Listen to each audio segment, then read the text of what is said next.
இறை வார்த்தை லூக்கா நற்செய்தி அதிகாரம் 10 இறைவசனங்கள் 1 முதல் 12 முடிய.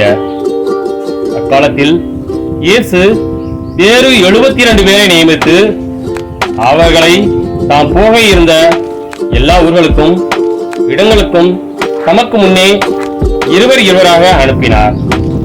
அப்போது அவர் அவர்களை நோக்கி கூறியது, அறுவடை மிகுதி, வேலையாள்களோ குறைவு. ஆகையால் தமது அறுவடைக்கு தேவையான வேலையாள்களை அனுப்பும்படி அறுவடையின் உரிமையாளரிடம் மன்றாடுங்கள். புறப்பட்டு போங்கள்.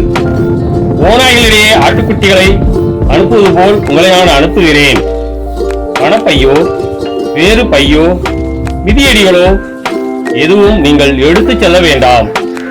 வழியில் எவருக்கும் வணக்கம் செலுத்த வேண்டாம்.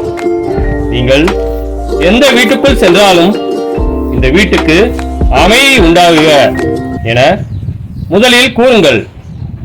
அமைதியை விரும்புபவர் அங்கு இருந்தால் நீங்கள் வாழ்த்தி கூறிய அனுமதி அவரிடம் தங்கும். இல்லாவிட்டால் அது உங்களிடமே திரும்பிவிடும்.